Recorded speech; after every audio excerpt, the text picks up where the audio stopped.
जय श्री ओम नमः सिद्धेभ्यः। जय श्री ओम नमः सिद्धेभ्यः। जय श्री ओम नमः सिद्धेभ्यः।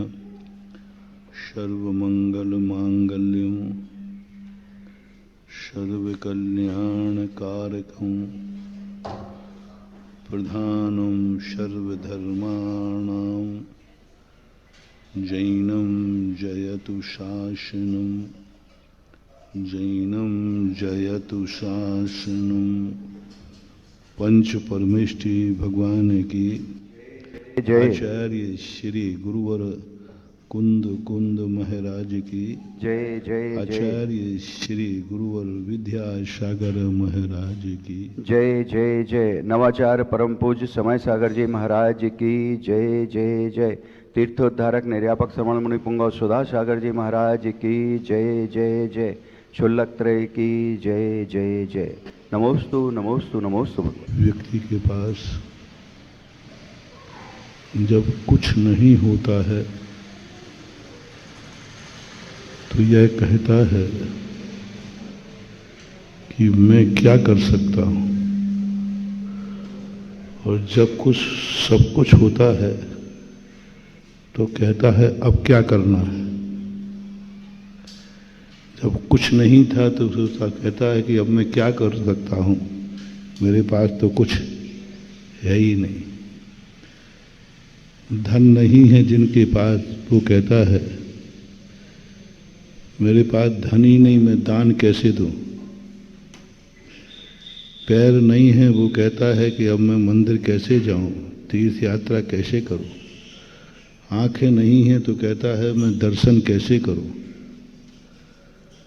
सब कुछ मिल जाने के बाद अच्छा कुल नहीं मिला तो बोले मैं क्या कर सकता हूं, मेरी किस्मत ही खराब है। लेकिन जब सब कुछ हो जाता है, किस्मत भी साथ देती है, तो फिर कहो भैया अब तो ठीक है, बोले अब जरूरत क्या है करने की, सब कुछ हमारे पास है, सब कुछ हमारे पास है, अब किस लिए करूं धर्म, किस लिए करूं। और यह स्थिति का परिणाम ही निकलता है कि व्यक्ति अपनी जिंदगी में कुछ नहीं कर पाता। कर वह व्यक्ति सकता है जिसके पास कुछ नहीं है और बुलंदी आ जाए कि मैं सब कुछ कर सकता हूं। मोटिवेशन कुछ भी नहीं है, मेरा क्षेत्र गंदा है, मेरा परिवार गंदा है, मेरा कुल गंदा है, मेरी जाति गंदी है, अब मैं क्या कर सकता हूं। वह व्यक्ति जिंदगी में कभी कुछ नहीं कर सकता है। बहुत बड़ा सगुन रूप में मोटिवेशन दे रहा हूं। जब तुम्हारे मन में अभाव की अनुभूति हो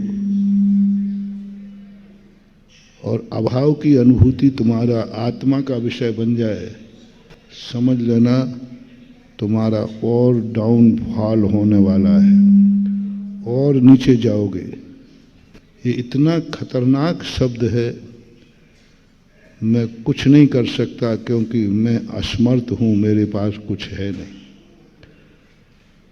अंधा ये कहे कि मैं देख ही नहीं सकता हूं, मैं क्या करूंगा, समझ लेना अगला भाव भी अंधे का आएगा उसका। निर्धन कहता है मैं दान दे ही नहीं सकता, मेरे पास है ही नहीं, और गरीब बनेगा, मजदूर है फिर भिखारी बनेगा।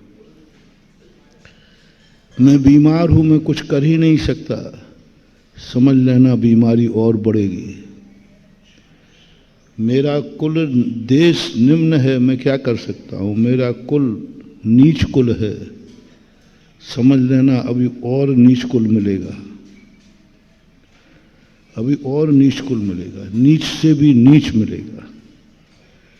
मेरे माँ बाप सब गंदे हैं, मेरा कुल गंदा है, यदि ऐसा अनुभव में आ गया मैं कुछ नहीं कर सकता, अभी और नीच कुल मिलेगा। हमारी जाति गंदी है तो और नीच जाति मिलेगी। ये जो नकारात्मक सोच है, नकारात्मक सोच हमारा पतन करते हैं। हम पतन को रोकें कैसे?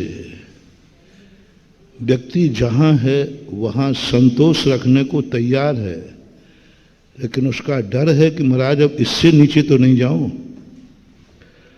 हमने अच्छे अच्छे गरीबों मजदूरों से बात की। मैंने कहा भैया तुम्हारी गरीबी मजदूर हो तो अब काय का आशीर्वाद चाहिए था? बोले और कुछ नहीं चाहिए, बस अब इससे नीचे ना चला जाऊं। आज मजदूर है, कहीं भिखारी ना बन जाऊं। भिखारी से पूछा, बोलो महाराज भिखारी तक ठीक है, कम से कम भीख मिल तो रही है, कहीं ऐसी दशा ना हो जाए कि भीख मांगने लायक भी नहीं रहो। तब मैंने ये दुनिया की टेंडेंसी देखी कि हर व्यक्ति के दो रूप हैं। एक वह चाहता है कि मैं जहां हूं उससे आगे बढ़ जाऊं, दूसरा कहता नहीं मेरी किस्मत आगे बढ़ने लायक तो नहीं है, मैंने बहुत प्रयास कर लिए, मैंने सब चीज में प्रयास कर लिया, मैं कभी सफल नहीं हो सकता। पढ़ने वाला विद्यार्थी कहता महाराज जी मैंने 4 साल फेल हो गया हूं, अब मैंने पढ़ाई छोड़ दी क्योंकि मैं पास हो ही नहीं सकता। मैंने धंधा करना छोड़ दिया क्योंकि जितने धंधा किए सब में घाटा लगा। तो ऐसे व्यक्तियों से पूछा अब तुम क्या चाहते हो? तुम्हारी किस्मत तो तुम्हारा साथ दे नहीं रही, तुम आगे तो नहीं बढ़ पाओगे। बोले नहीं बढ़ पाऊंगा। अब आगे तो नहीं पढ़ पाओगे? नहीं पढ़ पाऊंगा। आगे तो धंधा नहीं कर पाओगे? बोले नहीं कर पाऊंगा। तो अब क्या चाहते हो? बस इतना आशीर्वाद दे दो कि जो है इतना ही रह जाए, इससे कम ना हो, कम से कम यही स्टेबल हो जाओ। मजदूरी मिल रही है तो मजदूरी ठीक है, भीख मिल रही है तो भीख ठीक है, इससे डाउन नहीं हो जाओ। ये दूसरी विचारधारा वाले लोगों के लिए मैं आज उपदेश दे रहा हूं कि तुम्हारा यह जो भय है कि मैं जो हूं यहां संतोष रखने को तैयार हूं, बस इससे और नीचे नहीं आ जाओ। ये डर सबको सता रहा है, अपन सबको सताता है। मान लो व्रती है, वो भी कहता है ठीक महाराज आगे व्रत नहीं ले पाऊं तो कोई बात नहीं, ये मेरे व्रत निर्दोष पड़ जाए।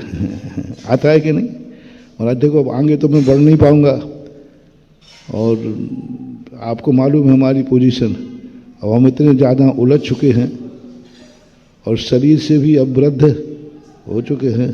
बस एक आशीर्वाद दो, जितने व्रत हैं ये व्रत फल जाए, बस इसी पर स्टेबल रह जाए, कम से कम ये व्रत नहीं टूटे। ये वृत्तियों को भी चिंता है। हम मुनियों को हमें भी लपेटो थोड़ा सा, क्या बात है, हम भी यही टेंशन में। मैंने अरहंत बनने की बहुत सोची, प्रयास किया। जिनवाणी ने कहा क्यों माथा फोड़ रहा है, इस पंचम काल में कोई अरहंत बनने वाला नहीं है, संकलेश कर रहा है, मैं अरहंत कब बनूंगा? तो अब अरहंत बनने की इच्छा तो नहीं रही, भावना है, लेकिन अब अरहंत बनने का मैं प्रयास कर ही नहीं, क्योंकि अरहंत बनना ही नहीं है। जिस इंटरव्यू में पास होने ही नहीं, उस इंटरव्यू की तैयारी भी क्यों करना? तो अब अरहंत बनने का मन तो छोड़ दिया। बस अब एक ही चिंता है, भगवान के पास जाके है भगवान जो मुनि व्रत है यही सही ढंग से जीवन के अंत तक पल जाए। ये भाव मुनियों को भी आता है। मैं जो व्रत लिए हूं कम से कम ये तो पल जाए, इससे नीचे नहीं आ जाऊं। ये व्रत निर्दोष पल जाए, इसमें दोष नहीं लगाऊं। अरहंत तो नहीं बन सकता, कम से कम मुनि बना रहूं, इसमें संतोष हूं मैं, इसमें संतोष। मुनिराज भी संतोष, वृत्ति भी संतोष, धन वाला भी संतोष, सब इस बात में। यदि कोई इस बात की गारंटी ले ले कि जो जहां है अब उससे नीचे नहीं आएगा, इससे बड़ा वरदान और क्या चाहिए? अब कुछ लोग बच जाएंगे जो कहते नहीं मैं जहां हूं वहां संतुष्ट नहीं, मुझे आगे बढ़ना है। उनके लिए तो कोई दवाई है नहीं, उसकी दवाई बाद में करूंगा, पहले इन अच्छे लोगों को निपटा लूं। वो तो बहुत गंदा लोग है कि जो जहां है उससे आगे बढ़ने की सोच रहा है, हम तो ये अच्छे लोग हैं जो कह रहे महाराज जी मुझे आगे नहीं बढ़ना है, लेकिन हम पीछे भी नहीं जाना चाहते, ऐसा कोई मंत्र दे दो, ऐसी साधना। तो ये बहुत अच्छे लोग हैं। कभी ऐसा विचार अपने मन में आवे कि मैं जहां हूं कम से कम वहीं रह जाऊं, तो इसके लिए एक मंत्र दे रहा हूं तुम्हें। कभी अपने जीवन में अभाव को ध्यान मत रखना कि मेरे पास यह नहीं है, इसलिए मैं कुछ नहीं कर सकता। मेरे पास वज्र सम नाराज संघनन नहीं है, इसलिए मैं अरहंत नहीं बन सकता। बहुत खतरनाक सोच आ गया है, खतरनाक सोच आ गया, क्योंकि मेरे पास यह नहीं है। मुझे वज्र सम नाराज संघनन के अभाव की अनुभूति हो रही है। मुझे अनुभूति हो रही है कि मैं चौथे काल में नहीं हूं, नहीं तो अभी तक कुछ करके दिखा देता। अब हमारा बहुत खतरे पर समय आ रहा है, क्योंकि हमें अभाव की अनुभूति हो रही है। चौथा काल नहीं है, ये पंचम काल है। मुझे अनुभूति हो रही है कि मैं विधेय क्षेत्र में नहीं हूं, भरत क्षेत्र में हूं। मेरे पास विधेय क्षेत्र होता, हमारे बहुत बुरे दिन आने वाले हैं, क्योंकि हमें अनुभूति हो रही है कि विधेय क्षेत्र नहीं है। आज हमें अनुभूति हो रही है जिनवाणी पढ़ के, मेरे पास जिनेन्द्र देव नहीं है। हमें मूर्ति के दर्शन करते हो रहा है, ओहो मेरे पास साक्षात जिनेन्द्र देव नहीं है। अब बहुत गलत होने वाला है। मूर्ति के सामने खड़े होकर हम कह रहे हैं जिनेन्द्र देव नहीं है। मूर्ति में काम चला रहा हूं, क्या करूं? बस अब वो मूर्ति भी छूटने वाली है। किस्मत बहुत डाउनफॉल हो जाएगा। तुम्हारे पास क्या क्या नहीं है इसकी लिस्ट फाड़ के फेंक दो। रिपीट कर रहा हूं, आप लोग अपने में लगा लेना, हम अपने में लगा लें। आपके पास जिनके पास मकान नहीं है वो ये नहीं कहें मेरे पास मकान नहीं है। जो झोपड़ी है बस समझ लेना अब वो झोपड़ी भी गायब होगी, फुटपाथ पे आओगे, क्योंकि तुम्हें अनुभूति किसकी हो रही नहीं है। मेरे पास गाड़ी नहीं है, साइकिल है, गाड़ी है ही नहीं मेरे पास, साइकिल भी जाएगी, साइकिल भी जाएगी। तुमने कहा कि मेरे पास ये चीज नहीं है। मान लो किसी के पास बिटियाएं थीं, उन्होंने कहा महाराज जी हमारे पास कोई बेटा नहीं है। मैंने कहा बिटिया भी जाएगी इसकी। एक दिन ऐसा आएगा कि ये निसंतान होगा, क्योंकि इसको बेटे नहीं है, ये अनुभूति हुई है। यानी अब ऐसे ऐसे लोग हैं जिनके संतान नहीं होती, वो ये कहते महाराज, मैंने कहा भैया संतान तुम्हारे नहीं, हाँ महाराज बहुत दुखी हूं। तो मैंने कहा बिटिया हो जाए तो, अरे महाराज कुछ भी तो हो जाए। अब देखना, आप लोग की भाषा शेयर करना मेरे, जिनके कोई भी संतान नहीं हो और उसको ये मिले कि नहीं बेटा बेटा तो नहीं हो, बिटिया हो जाएगी, तो क्या कहेगा? अरे महाराज जी हो तो जाए, लेकिन ध्यान रखना काली कलूटी होगी। अब महाराज कैसे हो तो जाए, कम से कम बांझ पने का कलंक तो मिट जाएगा। अब देखना उसके वो भी नहीं होगी, क्योंकि उसकी बेटी होने पर बेटे की अभाव की अनुभूति हो रही, मेरे यहां बेटा तो है ही नहीं। सावधान महानुभाव, तुम्हारी ऐसी जिंदगी होगी कि तुम बिटिया को भी तरस जाओगे, बिटिया भी गायब हो जाएगी, क्योंकि आपको अनुभूति हो रही अभाव की।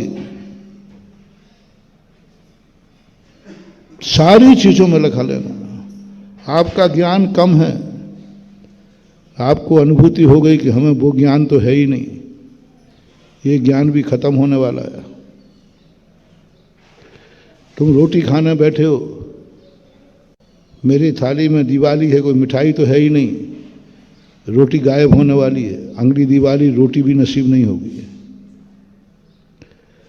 ये वास्तु का एक ऐसा सूत्र है जो जब मैंने जैनागम से तोला तो पूरा खरा उतरा, और वो खरा जब उतरा जब उन्होंने कहा संतोष। तुम असंतुष्ट हो, तुम वर्तमान का अनादर कर रहे हो। मैं अरहंत नहीं हूं, इस बात का दुख हमें है, यानी मुनि बनने की खुशी तुम्हें नहीं है। मुनि पद कह रहा है कि क्या बात है भाई, इस मुनि पद को दुनिया तरस रही है और तुम कह रहे हो अरहंत पद नहीं, इस बात से दुखी हो। अरे ये कहो मैं खुश हूं कि मेरे पास मुनि पद है। तुम्हारे पास धन जो कुछ भी है, झोपड़ी है, उसकी खुशी मनाओ,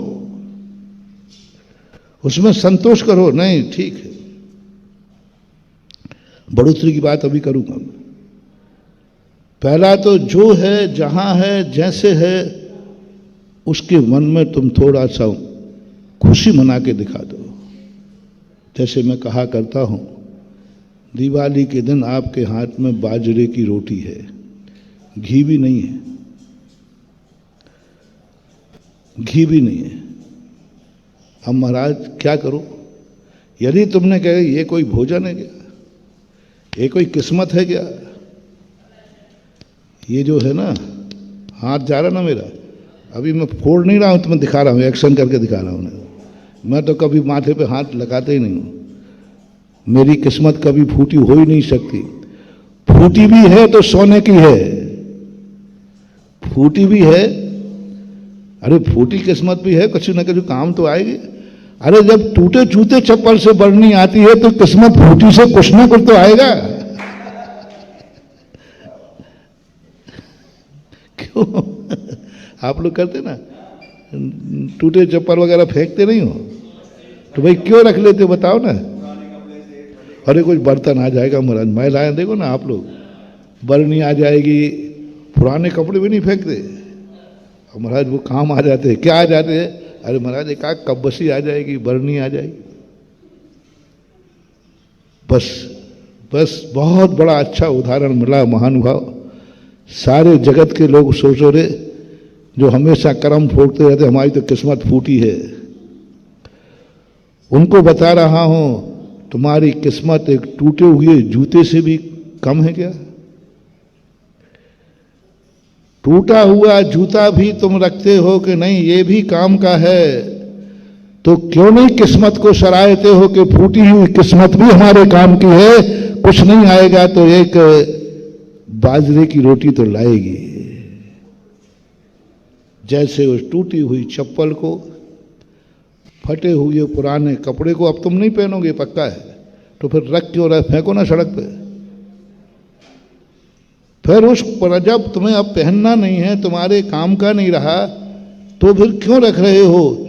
इसलिए रख रहे हो कि महाराज वो कुछ ना कुछ तो काम का है।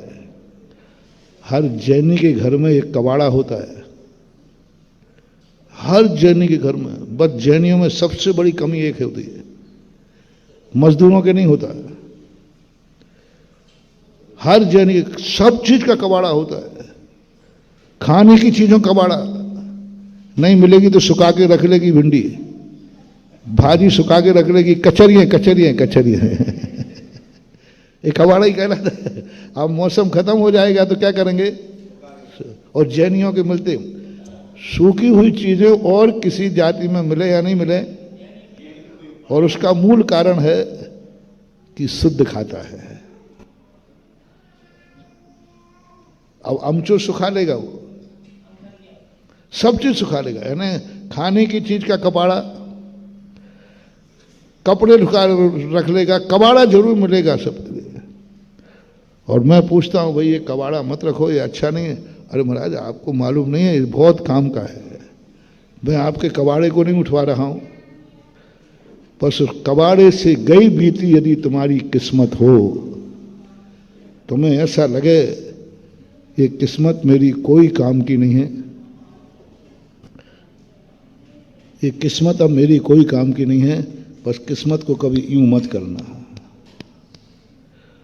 फूटी हुई किस्मत को भी रखो, वो भी और कुछ नहीं लाएगी तो दिवाली के दिन सूखे बाजरे की रोटी ला देगी। जैसे वह टूटी हुई चप्पल बरनी ला सकती है, तो फूटी हुई किस्मत रोटी ला सकती है। फेंको मत, मरो मत, सुसाइड मत करो। क्यों कर रहे हो? 90% सुसाइड इसलिए करते हैं पर आज हमारी किस्मत फूटी है। हम क्या करें? कोई धंधा कर नहीं सकते, सब में घाटा है, कोई साथ दे नहीं रहा है, शरीर साथ दे नहीं रहा है, इसलिए मरने का भाव सोच। मेरा कहना है सारे जगत के लोगों से, जो लाइव में बैठे सुन रहे हैं, उनसे भी मेरा कहना है, बस यदि तुमने कभी टूटे हुए जूते को रख लिया हो इसलिए कि बरनी काम आएगी, इसी प्रकार मेरा कहना है फूटी किस्मत लेके मरना मत, जिंदा रहना, शायद बाजरे की रोटी तो ला देगी, किस्मत ला देगी। मरना नहीं, बस फेंकना नहीं जिंदगी को। होशियार व्यक्ति टूटा हुआ जूता फेंकता नहीं है, वो सोचता है कि टूटा है ठीक है लेकिन इसकी बरनी आ जाएगी। ऐसे ही फूटी हुई किस्मत से जिंदगी फेंकना मत। फूटी हुई किस्मत को कभी फेंकना नहीं। नहीं, मैं फूटी हुई किस्मत से जिंदगी से फेंकूंगा नहीं, क्योंकि मेरे गुरु ने कहा है फूटी हुई किस्मत को भी अच्छी तरह रखो, संभाल के रखो, बाजरे की रोटी ला देगी वो फूटी हुई किस्मत। बस हताश मत हो कि हमें कोई काम का नहीं रहा। जो है उसमें तुम अभाव की अनुभूति नहीं, आज का बहुत बड़ा मोटिवेशन दे रहा हूं। यदि निकाल सको तो अभाव को अपनी अनुभूति से निकाल दो। क्या मेरे पास नहीं है, ये जिंदगी का बहुत बड़ा दीमक है महानुभाव, हमें बर्बाद कर रहा है, आपको भी कर रहा है, हमें भी कर रहा है। जो करेगा वो करेगा, और हर व्यक्ति अभाव में जी रहा है,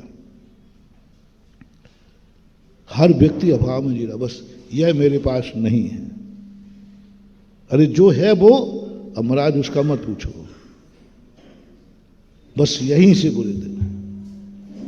अब आपको दूसरा पॉइंट दे रहा हूं पॉजिटिव में, बस है की अनुभूति करो। किसी करना नहीं की अनुभूति से हट जाओ। ये चप्पल टूटी है, ये कोई काम की नहीं, ये मत दिखाओ। ये सोचो कि ये चप्पल बरनी के काम की है, बस ये शुरू करो, बस और कुछ नहीं करना। देखना मैं क्रम से हटा रहा हूं। ये चप्पल अब किसी काम की नहीं है, ये भाव मत आने देना। ये साइकिल किसी काम की नहीं है, ये दुकान अब किसी काम की नहीं है, ये आंखें अब किसी काम की नहीं है, ये कान किसी काम के नहीं है, ये हाथ किसी काम के नहीं है, ये पैरालिसिस हो गया, पैर किसी काम के नहीं है। ये अपनी जिंदगी का जहर निकाल दो। मैं पंचम काल का हूं, कोई काम की नहीं है मेरी साधना, मेरी तपस्या, मेरा त्याग, कोई काम का नहीं। ना रिद्धि होना है, ना सिद्धि होना है, ना केवल ज्ञान होना है, ना मोक्ष होना है, कोई काम का नहीं है मेरा ये व्रत, नियम व्रत। क्या काम किया? फल तो लगने ही नहीं, निश्चित हो गया है। तुम ये बीज बोगे, इस बीज पर फल नहीं आएंगे। तो जब फल नहीं आएगा महाराज तो काय को लगाएंगे? तो फल वाला बीज लाओ। नहीं, वो तो मिल नहीं रहा है। दो बातें, फल वाला बीज तुम्हें मिला नहीं, वो मिलेगा भी नहीं। अब एक बीज मिला है जिसमें पेड़ तो लगेगा लेकिन फल नहीं लगेगा। तो अब समझदारी क्या है? फल वाला मिलना नहीं, मिलेगा नहीं, तो समझदारी है बिना ही फल वाला लगा दो, फल नहीं मिलेगा लेकिन छाया तो मिलेगी। पॉजिटिव सोच, फल नहीं मिलेगा लेकिन छाया तो मिलेगी। फल नहीं मिलेगा तो पत्ते तो लगेंगे, फल नहीं मिलेगा लेकिन ऐसे पेड़ों को लगाने के लिए कहा महानुभाव, बहुत बड़ा मोटिवेशन। प्रकृति ने बरसात किन पेड़ों से होती है? फल वाले पेड़ लगाने से बरसात नहीं होती। बरसात उन जंगली पेड़ों से होती है जिनमें फल नहीं आते और वे पेड़ जो किसी काम में नहीं आते। एक बार मैंने पढ़ा था पेपर में, मैंने कहा ये फल वाले पेड़ लगाओ, आम के आदि, इनसे बरसात नहीं आती, इनमें शक्ति नहीं होती। मैंने सोचा ये प्रकृति ने ये व्यर्थ में चीजें क्यों बनाई हैं? जो पेड़ किसी काम में नहीं आते, किसी काम के नहीं हैं, ये होते क्यों हैं? जब मैंने उसकी उपयोगिता पढ़ी, ओहो, जिन पेड़ों में फल नहीं लगते, जो पेड़ कांटे वाले होते हैं, कड़वे होते हैं, कोई काम के नहीं होते हैं, उन्हीं पेड़ों से बरसात होती है। उन्हीं पेड़ों से। आप देखना, जहां बहुत सारे बरसात होते हैं वहां फल वाले पेड़ कम होते हैं क्योंकि बर्फ गिरता है, फल लग ही नहीं पाते, लेकिन वो बरसात लाते हैं। अब तुमने कैसे कह दिया ये बीज को लगा के क्या करूंगा, इसमें फल तो कभी आना नहीं है, लगा लो, लगा लो। उस पेड़ में फल देने की शक्ति नहीं है, लेकिन उस पेड़ में पानी बरसाने की शक्ति है। अभाव मत करो। पंचम काल में कई लोग मुनि इसलिए नहीं बन रहे हैं, कंजाइश लोग, जो कुछ लोग होते हैं पंडित लोग, वो ये कहते महाराज मुनि बन के करेंगे क्या, बताओ, आप तो ना समझते, हम तो समझदार हैं। मैंने कैसे? हमने पहले ही साथ में पता कर लिया कि पंचम काल में मोक्ष है नहीं, और मुनि किस लिए बना जाता है? सम्यक दर्शन ज्ञान चारित्राणि मोक्ष मार्ग, और शास्त्र में लिखा है कि मोक्ष है नहीं। जब मोक्ष है ही नहीं तो फिर क्यों मुनि बने? स्वर्ग की बात रही तो स्वर्ग तो ग्रस्त भी जाएगा, हम ग्रस्त अवस्था में चले जाएंगे, थोड़ा सा धर्म कर लेंगे तो चले जाएंगे। अविरत सम्यक दृष्टि भी बाद में स्वर्ग तक चला जाएगा।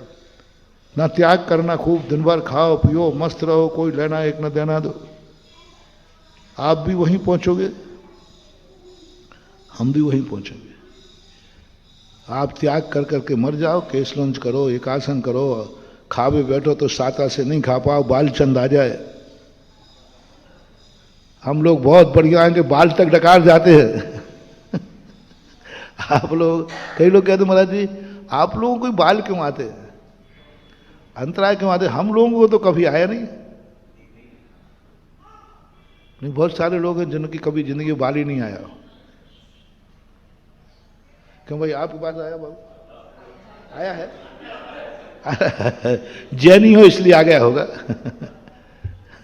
जैनी हो इसलिए आ गया होता, और जैनी नहीं होते तो वो भी नहीं आता। आता नहीं है कि देखते नहीं हो मैंने सोचा कि मैंने कि शायद हो सकता है प्रकृति कहती है नहीं, मुनि को ही बाल आएगा, आता तो सबको है, अब कहां से आएगा? अब हम लोग ऐसी आंखें गड़ा के देखते हैं, और आपको देखते तो टीवी पे हो,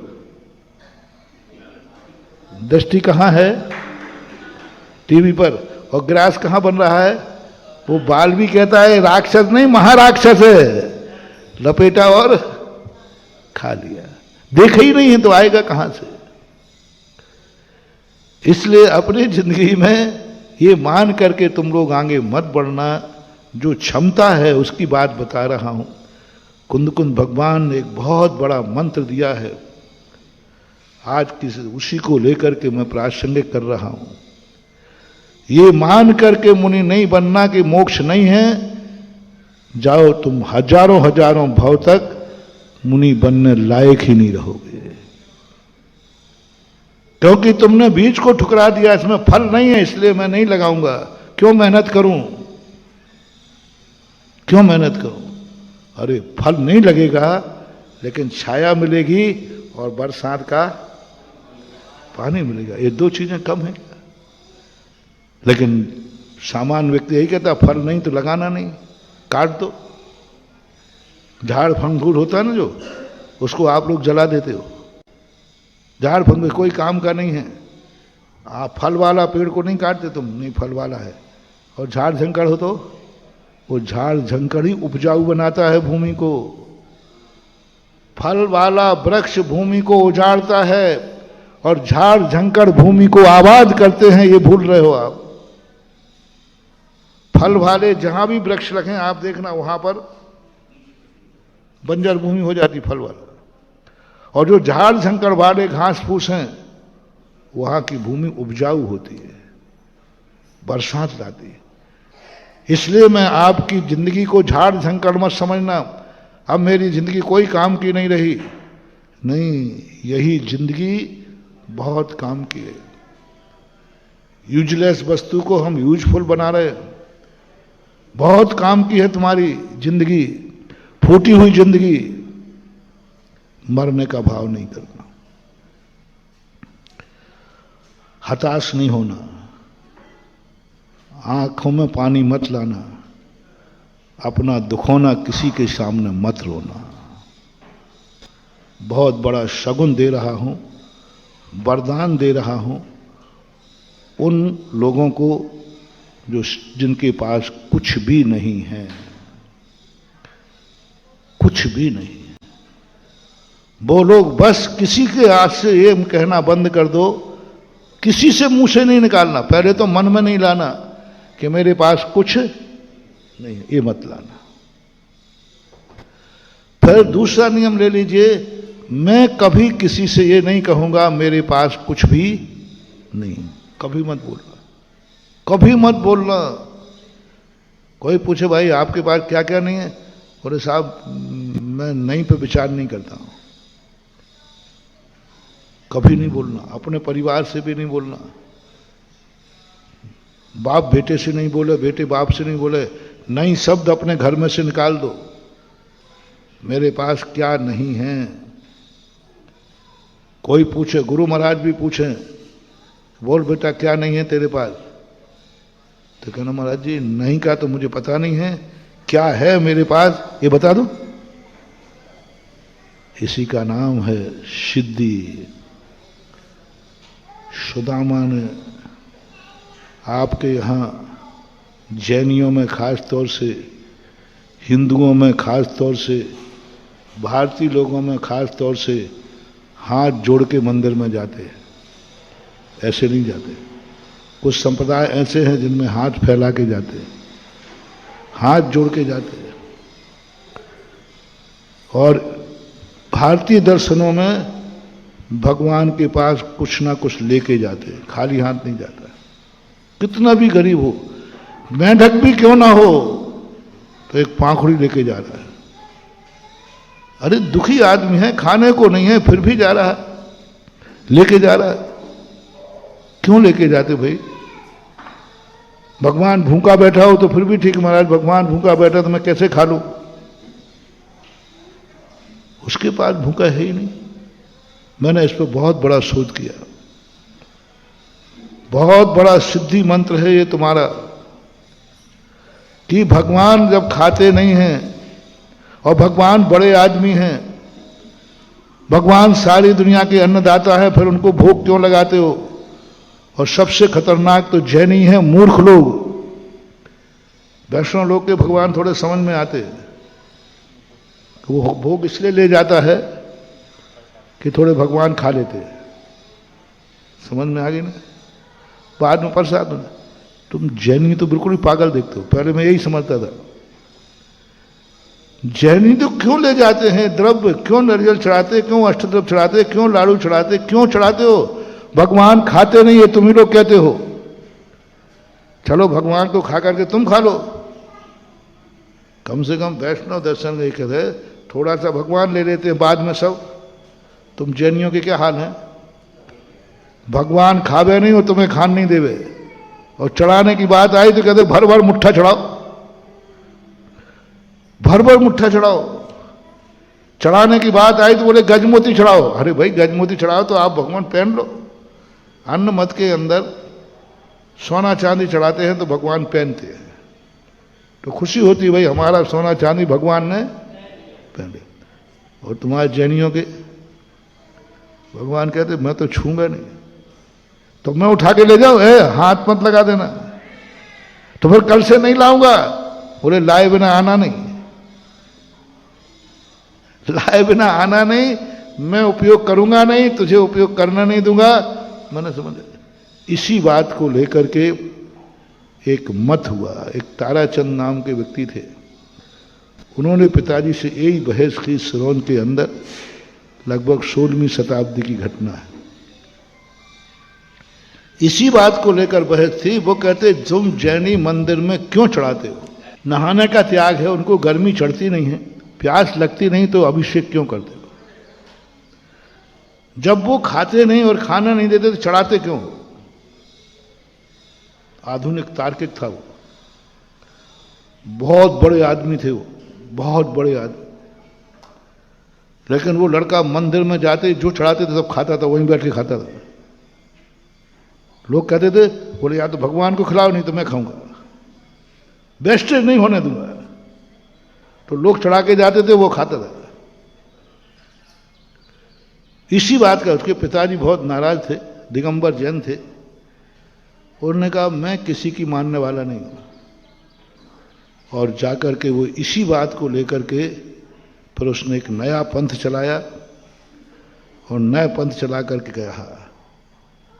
तो हर व्यक्ति के मन में ये विकल्प आता है कि जैनी लोग क्यों द्रव्य चढ़ाते हैं। अजैनों के मन में आवे तो कोई बड़ी बात नहीं है, बोलो, जैनियों के मन में आता है। जब नारियल चढ़ते ना ज्यादा, तो बोले महाराज ये नाग को नारियल चढ़ाने से क्या फायदा है? ना भगवान के काम आए ना अपने काम आए, पूरा वेस्टेज है।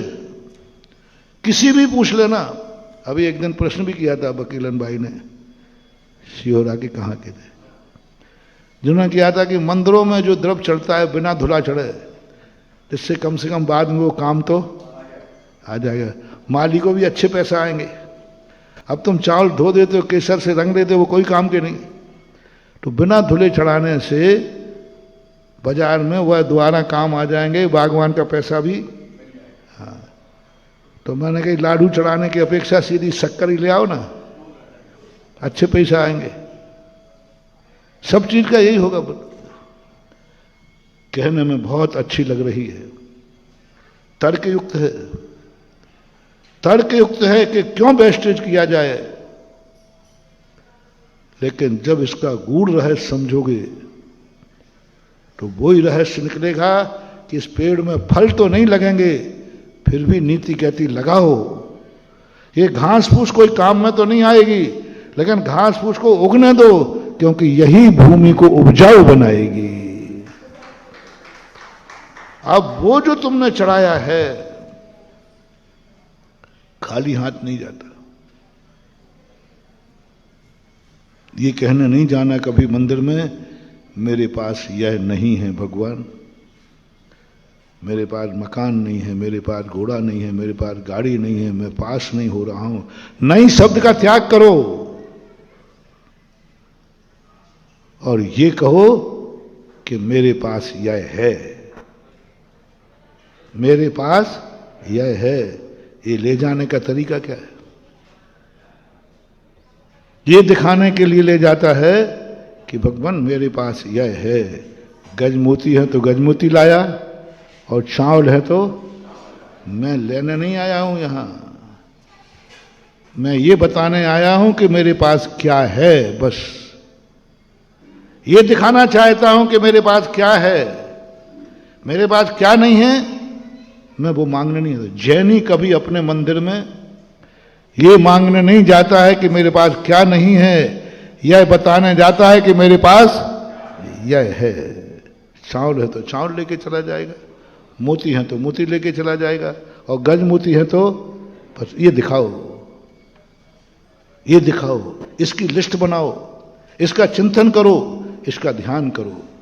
मेरे पास क्या है, झोपड़ी का ध्यान करो। मेरे पास क्या है, टूटी चप्पल का ध्यान करो। मेरे पास क्या है, जो तुम्हारे पास है, मेरे पास साइकिल है, साइकिल का ध्यान करो। मेरे पास उसका ध्यान रखो, उसकी लिस्ट भूल मत जाना।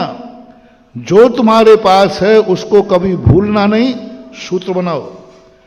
जो तुम्हारे पास नहीं है उसको कभी याद नहीं रखना, और जो है उसको कभी भूलना नहीं। ये मंत्र बन गया। जो नहीं है उसको याद नहीं करना, और जो है उसको कभी भूलना नहीं। उस पर ध्यान रखो, निगरानी रखो, सदा रखो। बाजरे की रोटी है, क्या है तुम्हारे पास? भगवान भी पूछें, भूल मत जाना, भगवान मुझे पता ही नहीं मेरे पास क्या है। नहीं भगवान, बाजरे की रोटी है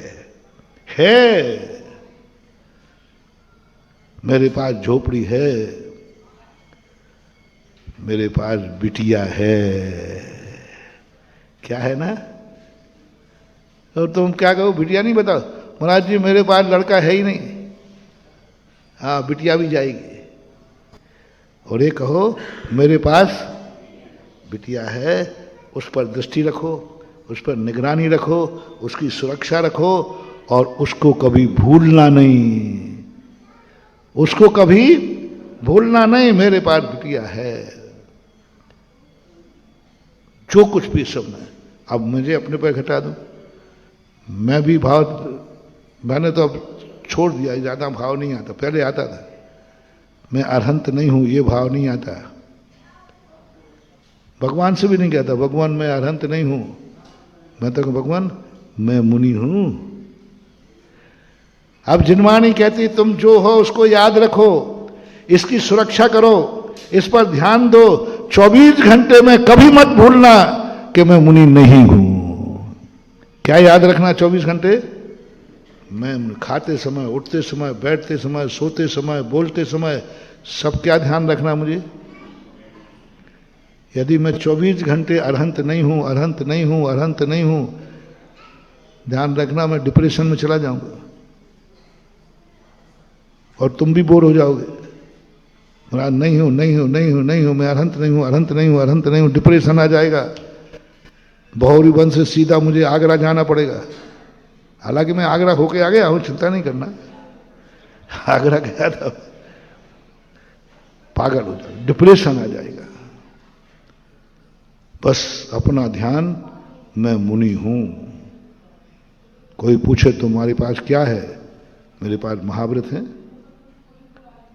मेरे पास महाव्रत हैं, मैं इसका सदा ध्यान रखता हूं, मैं इनकी सदा सुरक्षा रखता हूं। और इसको कोई पूछेगा तुम्हारे पास क्या है, तुरंत कहना मेरे पास मुनि व्रत है, नहीं मत बोलना।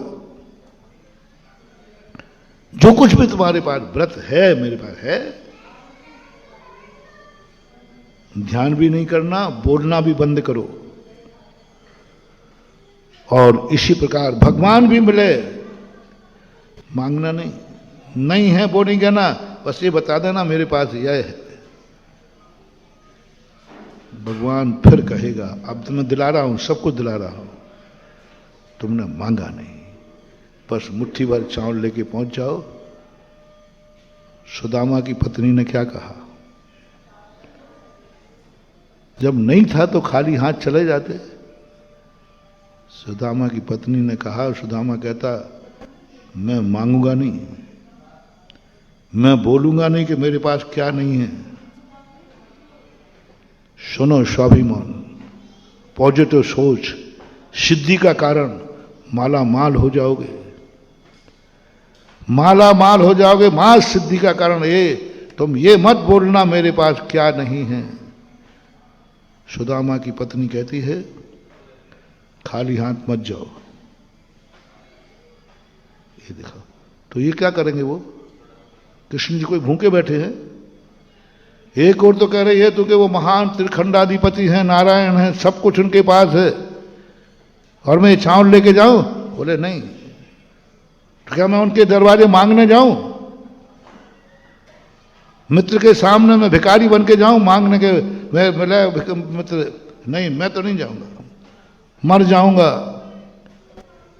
मर जाऊं मांगू नहीं, अपने तन के काज परमारथ के कारण मोह न आवे लाज। सुदामा कहता मैं नहीं जाऊंगा, मैं भीख नहीं मांगूंगा, मरूं तो मर जाऊंगा। पत्नी कहती मैं मांगने नहीं भेज रहा हूं, मैं मांगने नहीं भेज रहा हूं, मैं तुम्हें लेने नहीं भेज रहा हूं, मुट्ठी भर चावल पड़े हैं, ये कन्हैया को देने भेज रहा हूं, देने भेज रहा हूं, दाना देने भेज रहा हूं, ले जाओ, ये दे के आ जाओ, दे के आ जाओ। सुदामा कहते हैं तेरा दिमाग खराब हो गया? 3 खंड के अधिपति द्वारकाधीश, उनको ये चावल दे के आऊं, क्या करेंगे? बोले दे के मत आना, दिखा के आ जाओ, भेंट लेके जाओ, भेंट लेके जाओ, खाली हाथ मत जाओ बड़ों के दरवाजे, किसी छोटे के दरवाजे, किसी गरीब के दरवाजे खाली हाथ चले जाना महानुभाव, लेकिन किसी बड़े आदमी के दरवाजे खाली हाथ नहीं जाना। जो जितना बड़ा हो, गरीब के यहां खाली हाथ चले जाना, अमीर के दरवाजे खाली हाथ मत जाना, दुखिया के दरवाजे खाली हाथ चले जाना, सुखी आदमी के पास खाली हाथ मत जाना, संसारी व्यक्तियों के यहां खाली हाथ चले जाना, भगवान के पास खाली हाथ नहीं। जिसको कोई जरूरत नहीं है उसके यहां खाली हाथ नहीं जाना। मोटिवेशन, जिसको किसी चीज की जरूरत नहीं है उसके यहां खाली हाथ नहीं जाना। तुम क्या करोगे? अरे वहां क्या करेंगे ले जाकर? नहीं, नियम बनाओ, जिसको किसी भी चीज की जरूरत नहीं है यदि उसके पास जाना पड़े तो कभी खाली हाथ नहीं जाना। जैसे जिनेन्द्र देव, जिनेन्द्र देव को क्या जरूरत है बोलो? पर मेरा कहना आपसे है, इसके दरवाजे खाली हाथ मत जाना, भिखारी के दरवाजे चले जाना, जिसको चाहिए उसको खाली हाथ चले जाना, पर उसके दरवाजे नहीं जाना, जिसको नहीं चाहिए वहां लेके जाना, जरूर लेके जाना, और अच्छी से अच्छी जो तुम्हारी शक्ति हो वो लेके जाना। और सुदामा बोले लेके जाओ, देने भेज रहा हूं, देने में तो तुम्हारी बेइज्जती नहीं होगी, देने भेज रहा हूं, ये दे के आइए। क्योंकि मित्र के पास जो होता है मित्र को बांट के खाना चाहिए, अपनों के पास जो होता है अपनों को क्या? सुदामा की पत्नी का बोलो भाई आप लोग मुझे शेयर करना, तुम्हारे घर में अपने लोग हैं और एक वस्तु है तो एक को खा लेना चाहिए कि सबको बांट के? आत्मीयता तो यही है ना, आत्मीयता काय की है कि जो वस्तु है सब मिल बांट के खाओ। तो सुदामा की पत्नी कहती है कन्हैया तुम्हारे मित्र हैं कि नहीं? आज मेरा मन है कि हमारे पास जो है अपन मिल बांट के खाएंगे, और ये कन्हैया के लिए दे के आओ तुम। सुदामा चले गए। अब कृष्ण जी कैसे पूछे उनसे, क्या हाल चाल है तुम्हारे? महान आत्माएं कभी टॉर्चर नहीं करते हैं, महान आत्माएं कभी स्मृति नहीं दिलाती हैं, क्योंकि वो जानते हैं कि हम इससे पूछेंगे क्या हाल है रो पड़ेगा। बोलो, सुखी आदमी दुखी आदमी की कहानी पूछे तो तुम खुशी खुशी सुना दोगे कि रो के सुनाओगे? हम आए दिन भोग रहे हैं, आए दिन यही करता हूं, लोग आते मन के भाई सुखी सुखी सुना दो, नहीं महाराज वो रोना आ ही जाता है। दुखी आदमी के सामने दुखड़ा सुनाने से रोना नहीं आता है, सुखी आदमी और बड़े आदमी को एक बार सुनाने में रोना आ ही जाता है, अपने आप आ जाता है।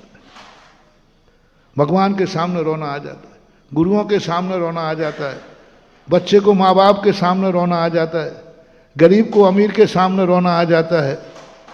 ये सबसे बड़ी कमजोरी है अपनी, वीक पॉइंट। लेकिन जो सच्चे बड़े होते हैं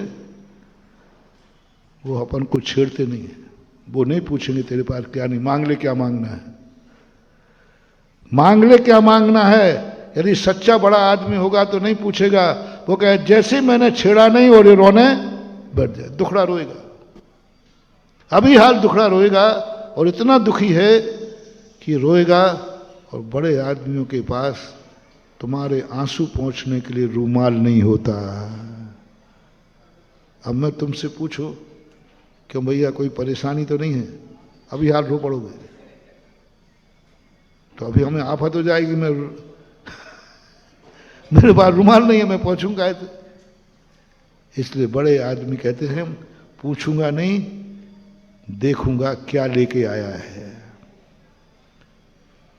क्या लेके आया है, इसको देखकर अंदाज लगाऊंगा कि इसके हाल क्या है। इससे अंदाज लगेगा कि इसके हाल क्या है। कुछ तो लेके आया होगा। सुदामा कहते नहीं कुछ नहीं लाया। जब वहां वैभव देखा, बड़े बड़े राजा महाराजा सोना चांदी चढ़ा रहे थे, तो उसने सोचा इनके सामने में चावल, वो छुप गया। कृष्ण जी कहते हैं खाली हाथ तो नहीं भेजेगी तेरी पत्नी, क्योंकि मैं हमेशा जानती हूं उसके दरवाजे जब कोई गया तो खाली हाथ नहीं आया, और वो कभी किसी के दरवाजे गई तो खाली हाथ नहीं गई। मैं जानता हूं। कन्हैया जानते थे सुदामा की पत्नी को। उसके दरवाजे कभी भी कन्हैया गए, कभी भी कोई गया, पानी हुआ लेकिन पिला करके भेजा, कुछ ना कुछ दे के भेजेगा। अपने दरवाजे कोई आए खाली हाथ मत भेजना। कभी भी दरवाजे आए वाले को खाली हाथ मत भेजना। तो वो तो कभी खाली हाथ, और किसी के दरवाजे जाओ, बड़ों के दरवाजे, तो कभी खाली हाथ मत जाना। तो वो तो कभी उल्लंघन नहीं कर सकती। और सुदामा, कन्हैया जानते थे सुदामा झूठ बोलने में माहिर है। सुदामा उसी झूठ के कारण तो दुख उठाया। एक कहानी आती है वैष्णव में कि सुदामा और श्री कृष्ण गाय चराने गए, तो सुदामा चने लेकर गए थे। तो पेड़ के नीचे एक ऊपर बैठे हुए थे, तो कृष्ण ने कहा सुदामा भूख लग रही बहुत, मेरे पास तो कुछ लाया ही नहीं आज, क्योंकि ऐसा आज भाव नहीं था कि लेट हो जाएंगे, बरसात बहुत हो गई, तेरे पास कुछ है क्या? तो सुदामा ने कहा कि अभी कह दूं तो आधा इसको देना पड़ेगा, आधा इसको देना पड़ेगा। तो कहा नहीं नहीं मेरे पास तो कुछ भी नहीं, मैं भी कुछ नहीं लाया। और चने थे। चुपचाप बरसात में वो चने मित्र से छुपा करके खाते रहे। और कृष्ण जी ने पूछा तो क्या बोल दिया?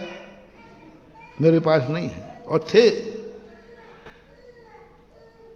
तब उसी का परिणाम है कि सुदामा को दरिद्र होना पड़ा।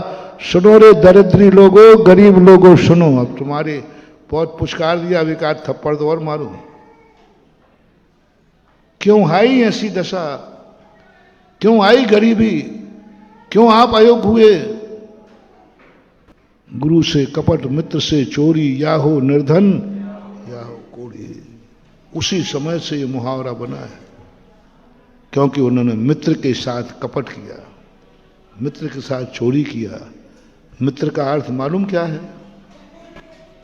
अपने लोग। मित्र का अर्थ कोई दोस्त मत लेना। मित्र का अर्थ परिवारजन। मित्र का अर्थ जो तुम्हारे आश्रित हैं। मित्र का अर्थ जो तुम्हें चाहते हैं। मित्र का अर्थ जिन्हें तुम अपना कहते हो। जहां जहां तुम्हारा मेरापन है, ये माँ मेरी है, पिता मेरा है, बेटा मेरा है, भाई मेरा है, ये दोस्त मेरा है, ये नागरिक मेरा है, अब मेरा शब्द लगाओ कहां तक जा रहा है? घर से लगाओ। मित्र कौन? मित्र की परिभाषा बता रहा हूं। मित्र धातु से बना है, और मित्र धातु का अर्थ होता है मीत। मीत का अर्थ है हितैषी। अब तुम्हारा मेरा शब्द बताओ, माँ बाप तुम्हारे हैं या नहीं हैं? बोलो बोलो। मेरे हैं। भाई, बेटा, पत्नी, जो भी रिश्तेदार हैं वो मेरे। अब पड़ोसी किसका पड़ोसी है? नहीं नहीं, मैं पूछ नहीं रहा हूं, मैं तो पूछ रहा हूं पड़ोसी किसका है, चारों तरफ के बताओ। दूसरे का पड़ोसी है कि तुम्हारा? वहां भी मेरा आ गया, मेरा शब्द। ये भारत का किसके देश का व्यक्ति है? ये मेरे देश का व्यक्ति है। अब बोलो, ये मानव है, किसकी जाति का है? मेरी जाति का है। अपनी जाति से झूठ बोला, अपनी जाति से झूठ बोला है, तुम्हारी गरीबी निश्चित है, डाउनफॉल चालू हो गया। तुम्हारी जाति है जीव, आप जीव से झूठ मत बोलना, मत देना, लेकिन झूठ मत बोलना, कभी नहीं बोलना। सुदामा ने बोला, चने थे कि नहीं? बोलो ना, क्या बोला? बोलो ना, है ही नहीं। उसका परिणाम है कि उनको कैसी दरिद्रता भोगना पड़ी।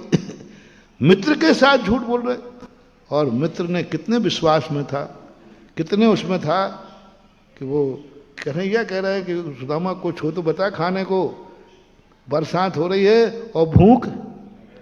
अरे क्या फर्क पड़ता था, कह देता, मान लो ये भी कह देता, चने तो हैं कन्हैया लेकिन मैं तुझे दूंगा नहीं, चने तो हैं लेकिन दूंगा नहीं, तो कम से कम वो दर्द नहीं होता, दर्द नहीं होता। कह देता सीधा, मैं नहीं दूंगा, मुट्ठी भर है मैं खुद ही खाऊंगा, और जल्दी खा लेता, लेकिन झूठ नहीं बोलता। पूरा वर्णन भरा हुआ है सुदामा की दर्दता क्यों, सुदामा दर्द क्यों बना, मात्र एक झूठ के कारण।